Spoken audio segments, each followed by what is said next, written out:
All right, welcome to Halitics. I'm Hal Ginsberg. So glad to be talking to you on Thursday, August 10th. Although I'm not happy about what's happening in our world. And, I keep saying it. I'm going to say it again in a moment. Well, I keep saying a lot of things. I'll say two of those things again right now. One, please click like, click subscribe. We are seeing our subscriber number continue to grow. We're not getting towards, of course, every new subscriber I love. Thank you so much. But I really want to get to that 1,000 by the end of the year. I think it's possible. I've got my fingers crossed. We're going to have to really step up the numbers, but I think we can get there. So that's the first thing. Please click subscribe. Second, I do this program for a number of reasons. One, I just enjoy doing it. I love doing it, but I enjoy more knowing you're out there, knowing you're listening, and getting an opportunity to speak to you. The beauty of the YouTube live stream experience is that people can enjoy, can hopefully learn a little bit from it long after I've stopped jabbering, stopped talking on the recording, on the video. So that's good, but I do this to talk to you. I want to have a conversation, a back and forth, to listen to you. I get comments a lot. I think those are great, but ultimately there's something even more valuable from an actual conversation, a discourse, two live human beings talking with each other.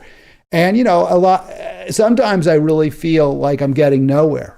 People make comments, whether it's on Halitics, whether it's a post in response to my videos, that just suggest to me that there's just such a huge gap between what I believe, what I'm trying to present, what I'm hoping to get across, and what you believe. And of course, I might well be wrong. I don't think I am, of course. If I thought I was wrong, I'd change my opinion. Presumably, you're the same way. But I'd hope we can at least come to some agreement on how we address evidence, what evidence is relevant to our views, what will ultimately change our opinions. And we're going to talk a little bit about that today. I get a lot of critiques, just real quick, from Jeff, who it seems his argument is almost invariably, well, you say higher taxes, but you're not prepared to pay them yourself. And I just don't even understand that argument. Of course I would pay higher taxes. I call for a higher income tax on wealthy Americans because I believe that we need to take care of poor, struggling, working people better than we do. And part of the way we can do that is by reducing wealth and income inequality. I don't know how else to reduce wealth and income inequality if we don't raise taxes on the wealthy. This country worked a lot better, a hell of a lot better, when we had much, much higher top marginal tax rates. Now, Jeff seems to be thinking, well, you're not saying you should raise your own taxes personally. I'm not going to talk about what my income is.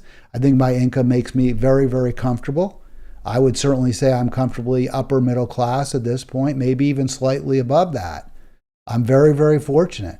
The tax rates that I propose, the changes, would impact on me, probably not to a great degree, and I do think my life personally would improve. I think having universal single-payer health coverage would make my life better and would make most even upper middle class people's lives better. If they ultimately died with fewer toys, they'd have a lot less stress, a lot less angst about whether they might see a cancer in the family that could completely eliminate their savings. So no, I would, in fact, unlike what Jeff says, I would probably have to pay higher taxes under the proposals that I urge. But even if I didn't, that doesn't make them bad ideas.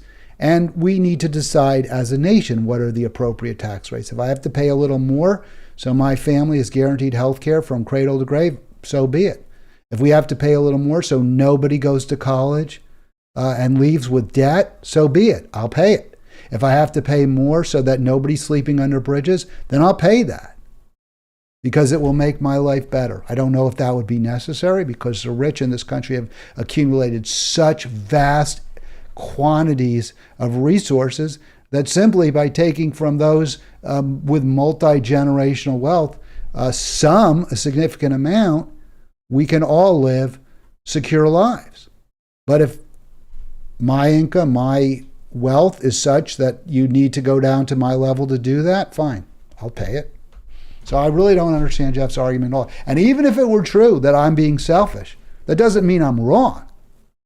That's just an ad hominem argument. That doesn't make me wrong in any way.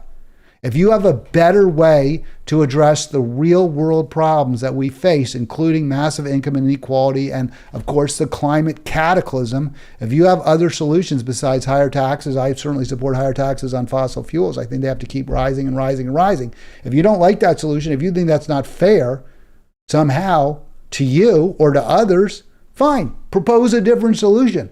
But you can't deny these are real problems. So if you don't like what I propose, well, what do you propose? Let's discuss it. Let's debate it. That's what this program is all about, is getting to building, hopefully, a consensus. Now, some people don't even accept that the climate cataclysm is real or is as serious as the great vast majority of scientists have concluded. I don't know what to do at this point. I get that there are demagogues out there who are spreading disinformation, misinformation, perhaps in the pay of the fossil fuel industry, perhaps not. All I can do is say, look, there are billionaire elites who are profiting from burning up our planet, from destroying it. And I don't want those billionaire, look, it's not about, I don't want them to win, of course. But what I want more is a clean, green, sustainable planet from now into the foreseeable future. Obviously, and you can see from this video I'm about to play, you will see that's not where we are. Here's Maui. Current, I'm going to call it the Holocaust. It's a new Holocaust. It's a global Holocaust. Some Jewish people, I'm Jewish, may not like that term. They'd say, well, no, the Holocaust is a genocide against the Jews. I think we're committing ecocide right now. We are.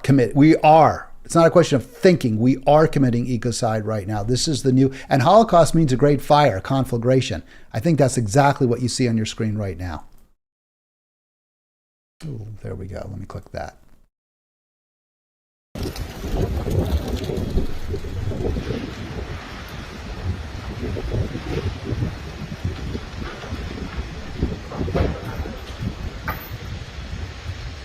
So we're just watching the Lahaina Maui burn up, and the AP is showing the video. We're kind of just dealing with the worst case scenario as far as like wind and weather. You've got multiple incidents, so we're spreading our fire resources very thin. And so in the past several decades, as agriculture kind of declined, this is across the state, these spaces fill in with tons, literally tons of fuel. And these grassy fuels are highly sensitive to quick drying out. And when really easy to ignite, hotter conditions, drier conditions, more variable rainfall, it's only going to exacerbate the problem. But the good news in the sense of the fuel problem is that that's within our control. Right? There are actions that we can take that would reduce that vulnerability, that would make conditions safer. So you have dry vegetation, that is, when there's a spark, it's easier for that vegetation to ignite and for the wildfire to spread. Climate change in many parts of the world is increasing vegetation dryness, in large part because temperatures are hotter. In some cases, because precipitation patterns are changing.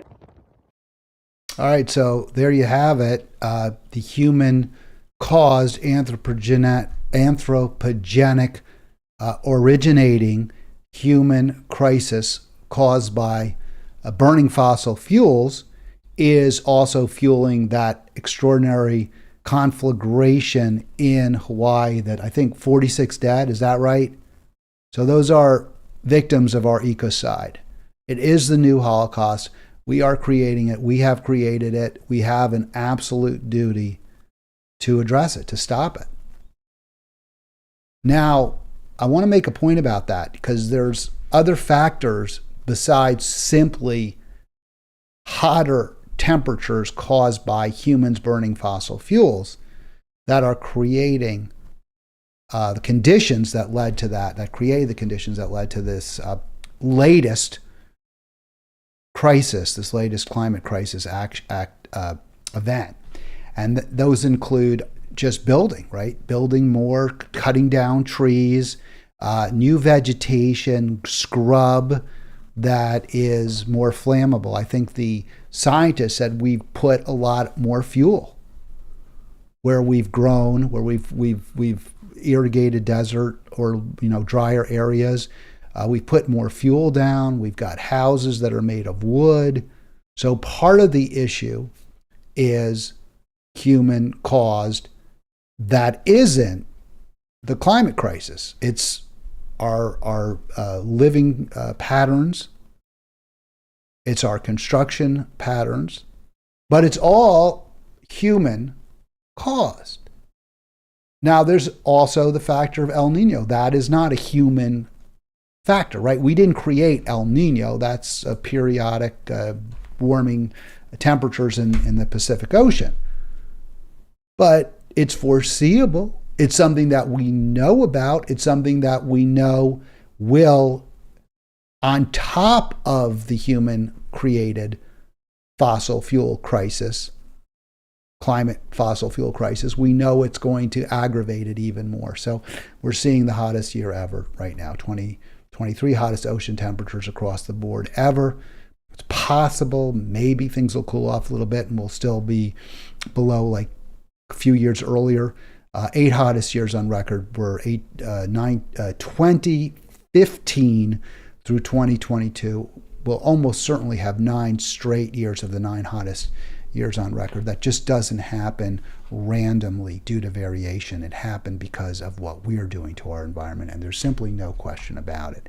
Now, there are some who are going to, again, there are going to be skeptics, deniers, whatever term you want to use. I'm here to respond to them. I'm here in part to rebut them. If you disagree, if you think that maybe there's some other argument, some other reason, please provide it. Love to talk to you about it. From the World Economic Forum, this is they're a hell of a lot more authoritative than I am. I just try to go with the evidence wherever it takes me. If, I've always said, and I talked about this for 9 years in Monterey, and those 9 years, 2005 to 2014, were not, none of those years are now among the hottest ever. Because since then, we've had the 8, soon to be the 9 hottest years ever. And you can see from the World Economic Forum, looks like 2023 is on pace to be the hottest ever. And you can see it. You can go to, you can see where all the glaciers have melted. You can see how the Atlantic Ocean is as hot as it's ever been. It's just overwhelming. We know that the Antarctic is now melting. The ice is thinner than it's ever been. The penguins are dying. I mean, we can't accept the words of people who have demonstrated that they are not credible. They're not reliable. The data does not have a political spin. It is what it is. The past 8 years have seen the 8 hottest years on record. This is, again, the World Economic Forum. This is all based on IPCC, International Panel on Climate Change data. This is all, it's not from one source either, right? I mean, this is an aggregation of temperature readings from everywhere. Let's please move on past just arguing whether this is real or not. I remember Habanero Herb, great person, used to call gentle, kindly soul. He, for some reason, bought into the lie that the climate crisis is somehow a hoax or manufactured. I think there's such a fear of experts, right? There's such a fear. Look at how those experts at Big Pharma told us that there's going to, that they could save us from COVID. And they made themselves incredibly rich and took our money. And I get why that would be so, that would cause people to become very, very dubious about the Ivy Leaguers and the scientists. I understand that. And of course, there's a real fear that RFK Jr., for example, exploits, that somehow a response to the climate crisis is going to fall hardest on poor, struggling, and working people. The fact is, it already has. The fact is that the climate refugees are poor, struggling, and working people. The fact is that those who lose their homes in fires, whether, unprecedented, never before seen conflagrations like in Lahaina, Maui, the victims there, the real victims, are poor, struggling, and working people. They're the ones whose apartments are gone. They're the ones whose relatively small cache of personal belongings are burned up. The rich, sure, they're rich. Lots of rich people in Hawaii. They'll be fine. They got nothing to worry about. They'll buy up that land. The climate crisis is hurting poor, struggling, and working people. Responding to it is how we have to, what we have to do to protect poor, struggling, and working people. And we have to do it with being mindful, of course, of how the worst impacts have to fall on the wealthy, the affluent. I always talk about it, fossil fuel tax, because people respond to higher prices. The ironclad law of supply and demand says that when prices rise, demand falls. When prices rise, supply will rise too, except if the price rise is artificially caused by higher taxes. Then supply will also fall. So the way to reduce demand and supply is to raise the cost of the fossil fuel, the world destroyer, the source of the new global Holocaust, with taxes. That's the only efficient way to do it. Everything else, you have the thumbprint of government. Oh, we're gonna incentivize this and we're gonna disincentivize that. It's not working. It's been a complete failure, as we'll get to in just a moment. All right, who are these deniers? Who are these people who, for whatever reason, and some of them it's very obvious where they get their funding, their money. Who are these people that seem to think, or who claim, I don't know what they think, but who are these people that claim that there isn't reason to be an alarmist? Okay, well, maybe it's getting a little hotter, but it could lead to more crop growth. Oh, we're too worried. We're too scared. Let's not be such snowflakes about the climate crisis. Of course, there are no more snowflakes.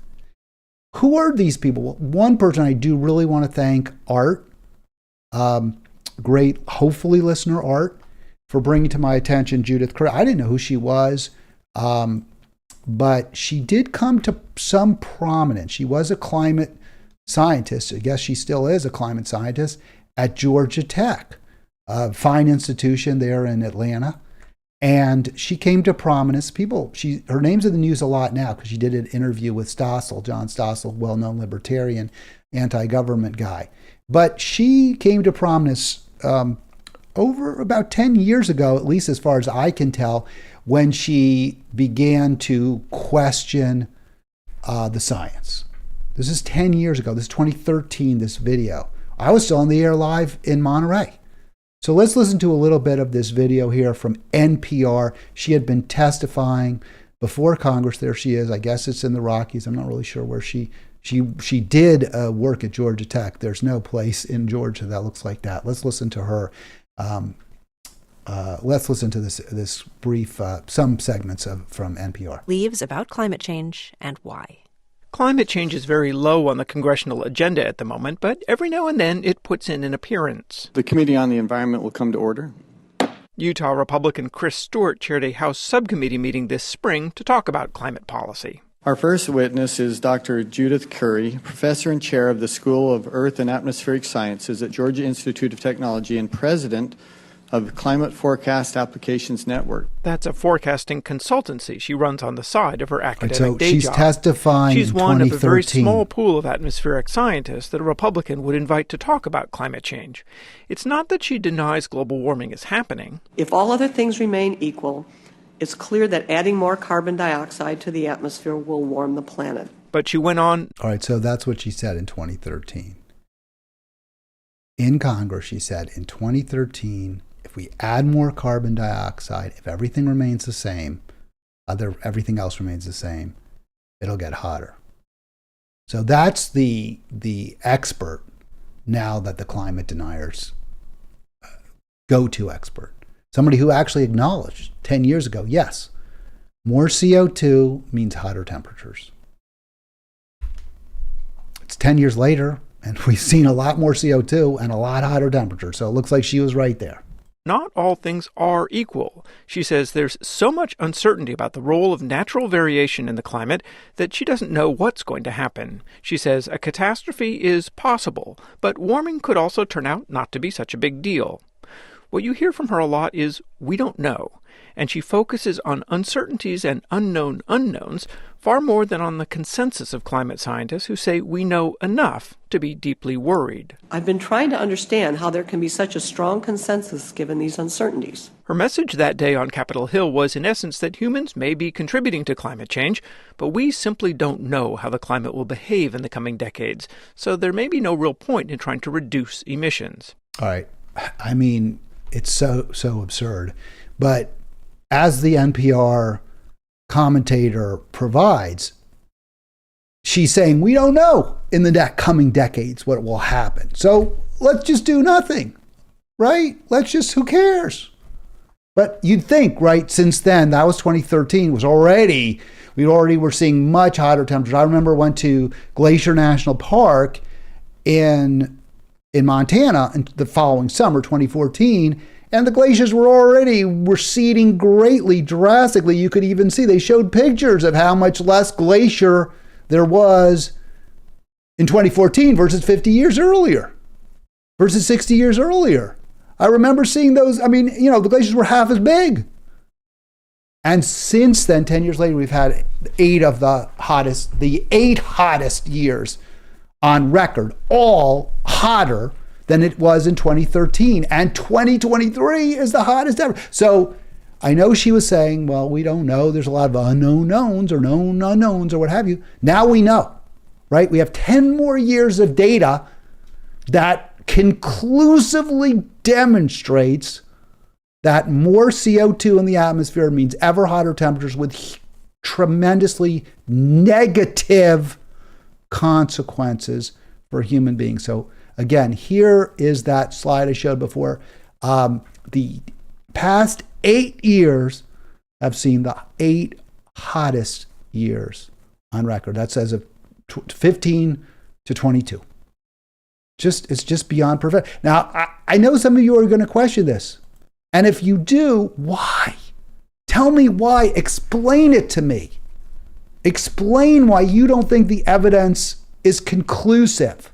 What evidence do you see that doesn't prove or that disproves or questions, calls into question the theory?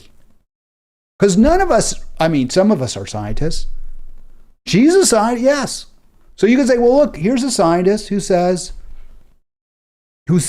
in 2013, who actually confirmed the theory, but just said, well, there's a lot of other factors, which I think we would all agree there are other factors, which other climatologists, but the other climatologists, 97% are saying, no.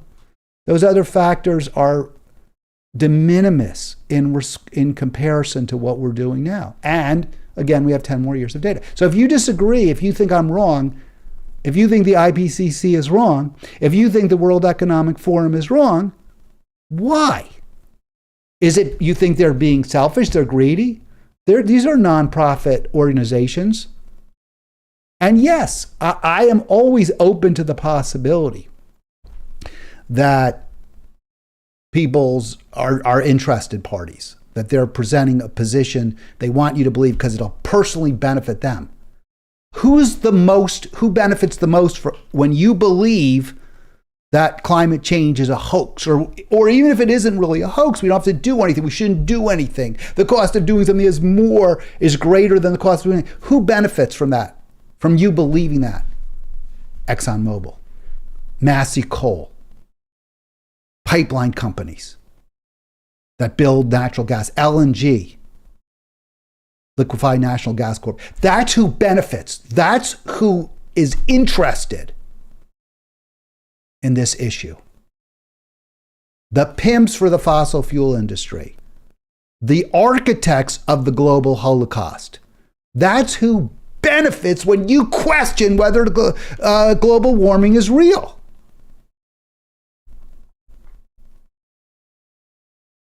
Now, what have we been doing so far? There's like targets, there's Paris. I know Trump got a lot of heat for pulling us out of Paris, and I think he should have. I think it was clearly wrong for him to do that.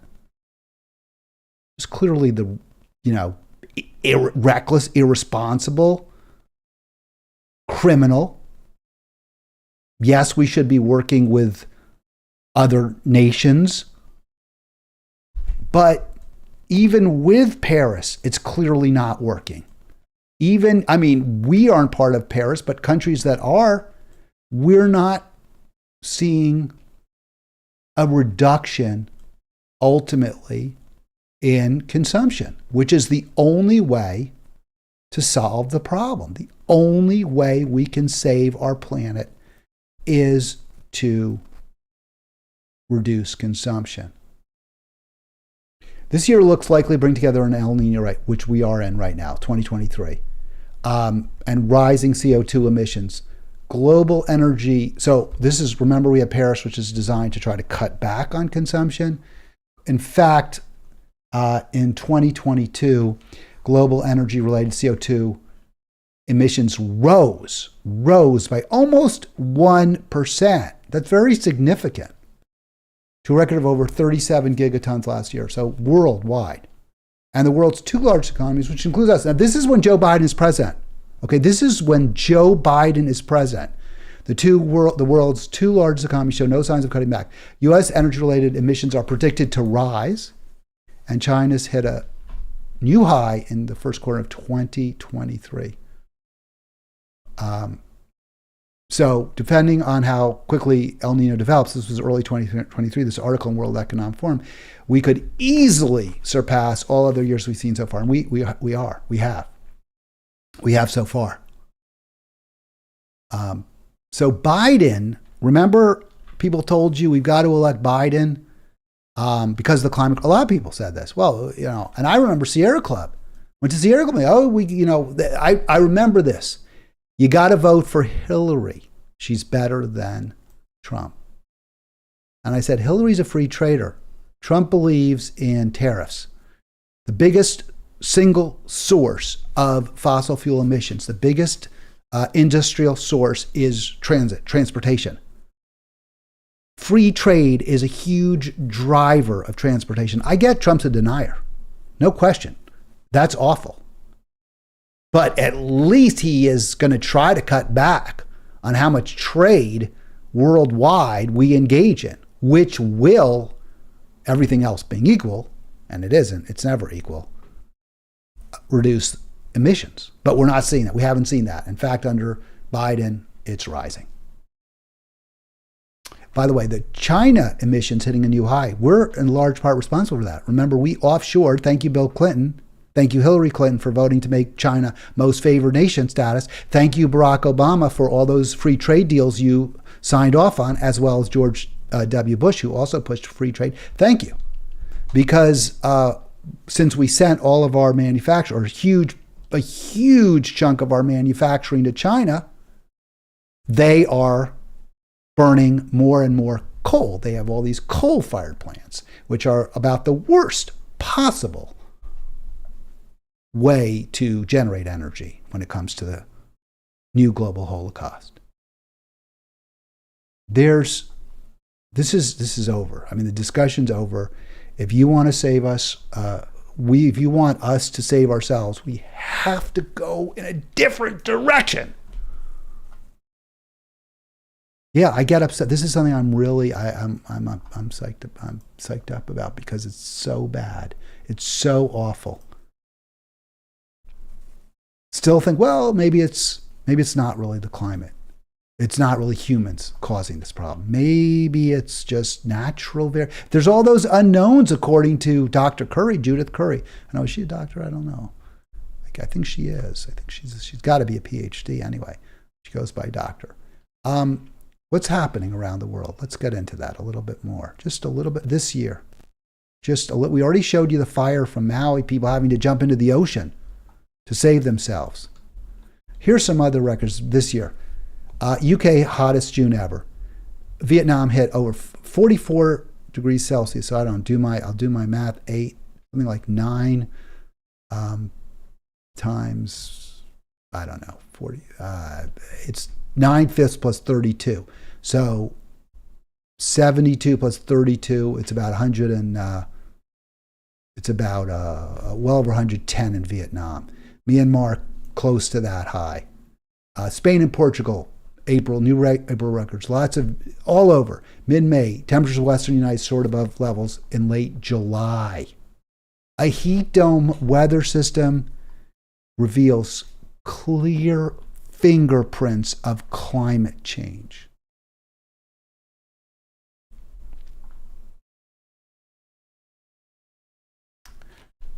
The debunkers, right, the deniers. So Jimmy Dore, remember, he alleged that those temperature records weren't real. That was his argument, because supposedly the thermometers were in a different spot. They were holding the thermometers against the asphalt or something. Tarmac at the airport, some kind of joke they told, but it was false. It's not true.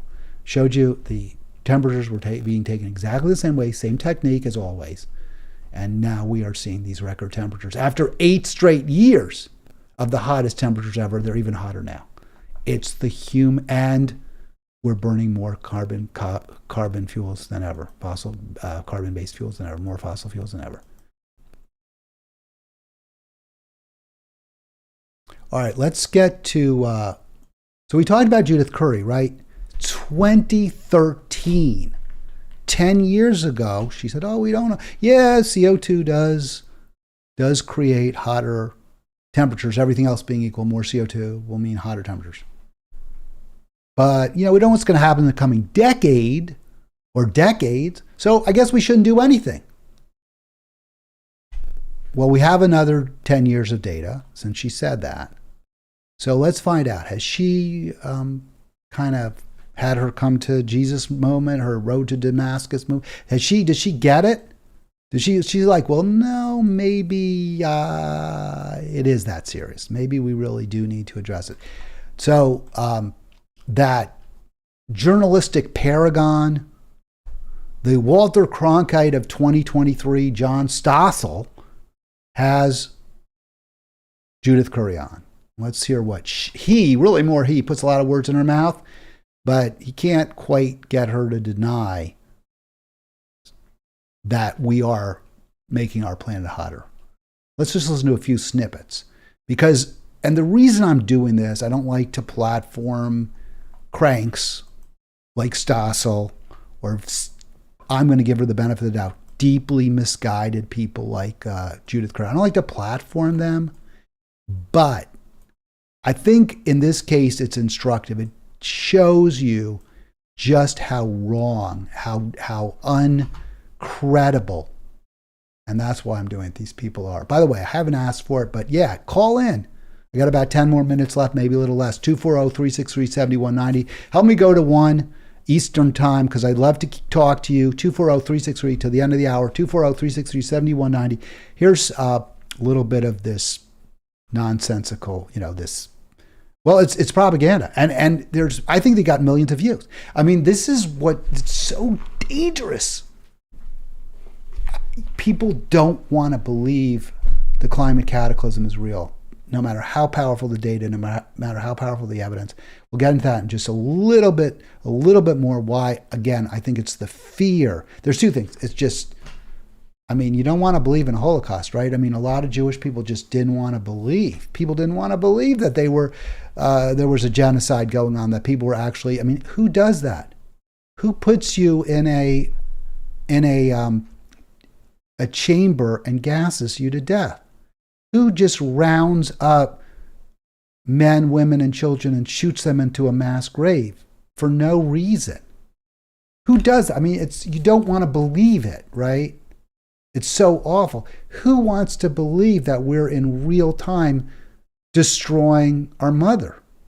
You don't want to believe it. So you grasp at alternative explanations, at alternative possibilities, no matter how far-fetched. When people get cancer, it's, not cancer. It's, there's this new cure.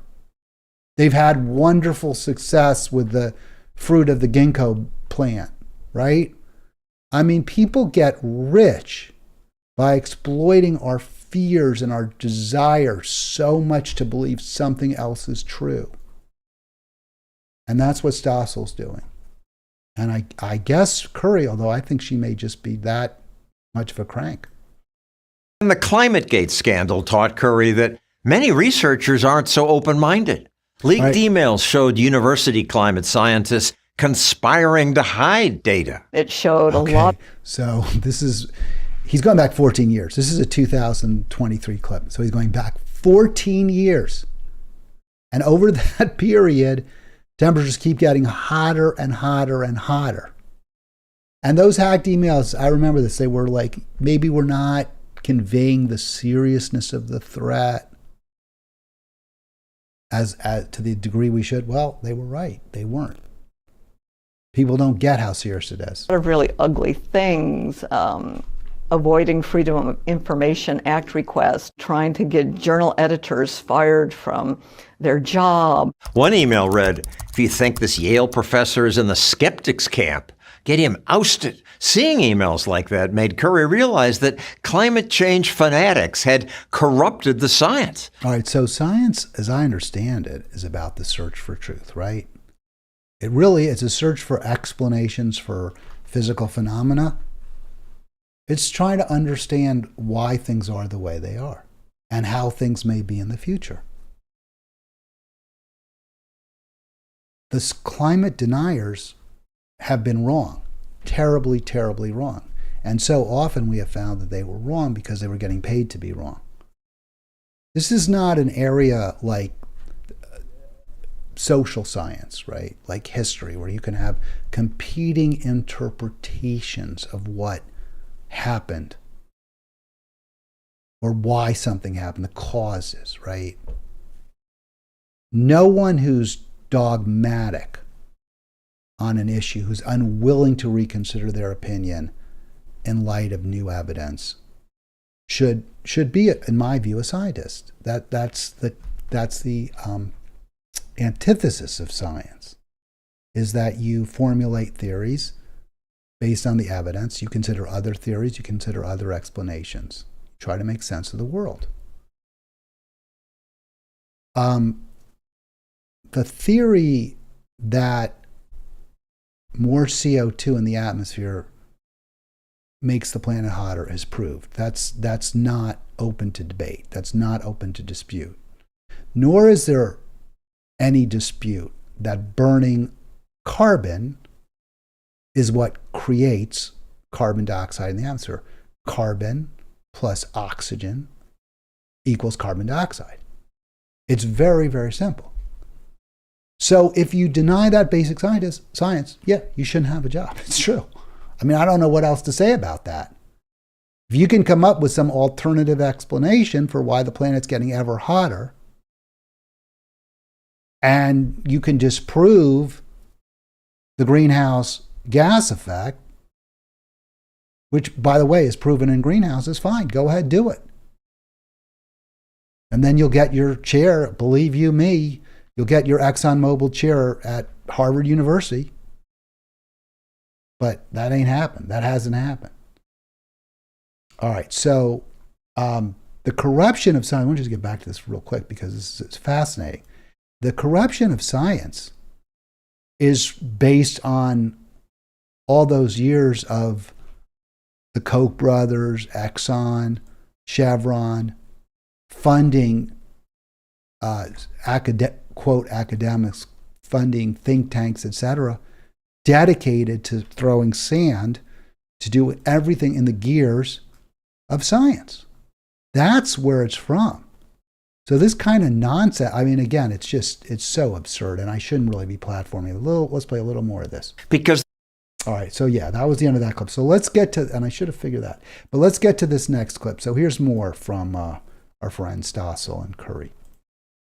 aren't so terrible. They want fossil fuels to go away. When they made life Oh my uncomfortable gosh, for her. How awful. We want, yes. Yeah, we do. I do. I want fossil fuels to go away, and right quick. I think most, if you care about, I mean, how could you not? How could you not want it to? I just, again, that's supposed to be is that supposed to be some sort of a legitimate criticism of the environmental movement? Is we want fossil fuels to go away? I mean, really? That's your argument? She looked for other university jobs, but was told Nobody will hire you because if you Google Judith Curry, everything that shows up with Judith Curry denier, Judith Curry serial climate disinformer. At that point, I started making my plans to transition 100% to the... Well, let me ask you this. Would you get a job as an astronomer if you claimed the Earth was flat? Or that we lived, our solar system wasn't heliocentric? Would you be able to get a job as an astronomer in a major university? I kind of doubt it. I don't even think in a minor university. I don't even think Bob Jones University would hire you if you argued as an astronomer. Even if you had amazing credentials, if you said, hey, no, the moon really is made of green cheese, the moon landing was faked, you're not getting a job. Because that's a question that has been decisively responded to, answered. The Earth does orbit the sun. There's no question. You want to claim otherwise, you can claim it until the sun comes down, until it doesn't come down, whatever. But you ain't getting a job you're not getting a job in academia, and nor should you. And it's the same thing if you're going to start saying, oh, well, we don't have to worry about all these super hot temperatures. 10 years later, 10 years after she testified in Congress that we don't know what's going to happen, that have seen the 8 hottest years ever and looking quite likely at the highest ever this year, nothing's changed. She hasn't learned one thing, the antithesis of science.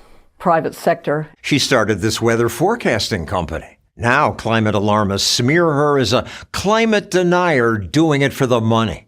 But she made more money at Georgia Tech. Well, That's what she says. Who knows if that's true? Maybe. I mean, that's why I'm willing to believe she's kind of a crank. That maybe she really, truly believes that we don't have to worry about the climate catastrophe. doing this for the money. I would have stayed at Georgia Tech and sucked up my big salary, but that's not who I am. My personal and professional integrity would not allow me to play that game. Good for her. It's unfortunate that many university departments now shut down debate and reward alarmism. Curry agrees that climate change is a problem, but she says it's not a crisis. All right, so that's where we'll end this. It's not, according to Curry, a crisis. It's not occurring to a crisis. I don't know what you call the 2 biggest risks facing the world over the next 2 or 3 years, 10, and then over 10 years. Extreme weather, which is obviously caused in large part by the climate catastrophe, is ranked as the 2nd biggest risk facing the world in the next 2 years and 3rd biggest in the next 10 years. The biggest risk is a failure to address climate change, to mitigate it. Nothing to be alarmed about. Lahaina, Hawaii, is a burnt out shell. 46 people dead. Nothing to worry about, nothing to be alarmed about. Large parts of Asia now, Bangladesh, Pakistan, uninhabitable. Nothing to worry about. Nothing to be alarmed about.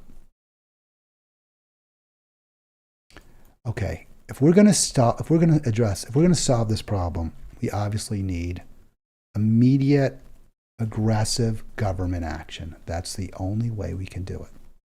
538 says, oh, well, this may not be a winning issue. May not be a winning issue because Americans say they want government to take action, but Americans really won't do anything themselves. We won't necessarily install solar panels. We aren't going to start carpooling. Right. People understand intuitively the free rider problem. If I install solar panels on my home, it's going to cost me, in many cases, a large outlay. It may make it harder for me to make changes, down the road to my house. It's unclear if I'll get my money back. And I'll only get a tiny percentage of the benefit to that the climate. That, there'll be virtually no real change based on my one person's actions. If I carpool, then I have to, it's more inconvenient. I have to get up earlier. I have to drive around more when I do drive. I like to listen to books and, while driving. So, again, people individually may not act.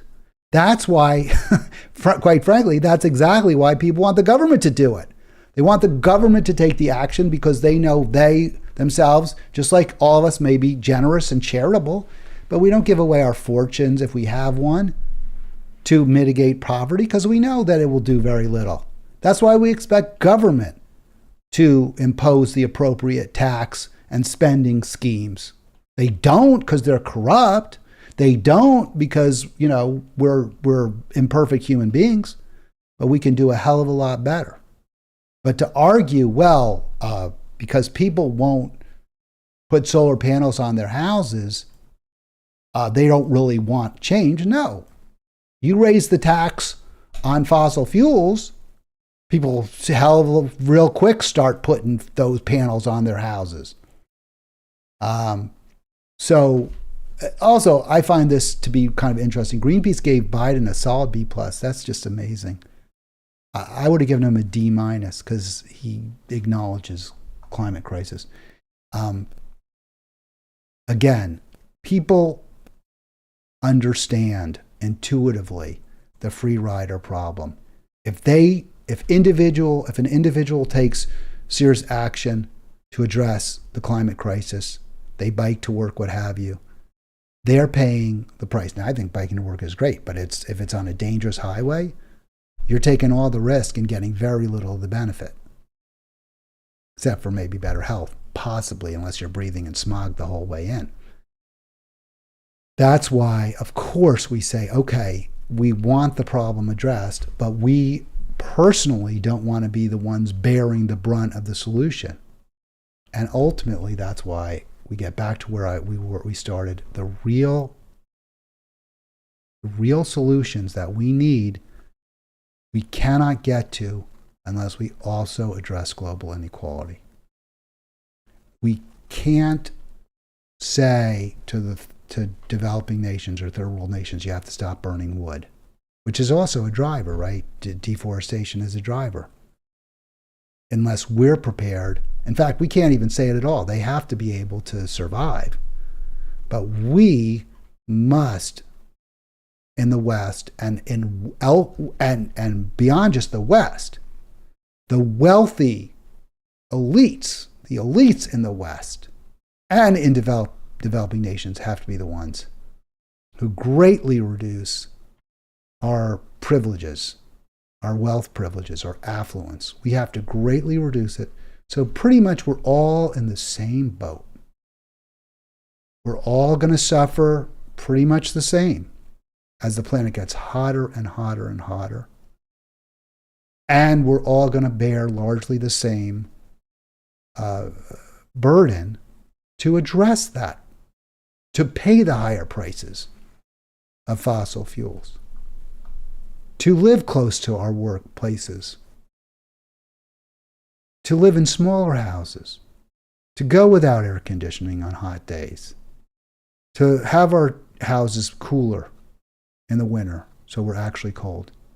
Only when we all are going to bear the costs of addressing the climate crisis, as well as the even much, much, much greater costs of not addressing it, can we do so. All right, I'll be back tomorrow, Friday, the free-for-all. Hope you join me. Hope you call. Don't forget, click like, click subscribe.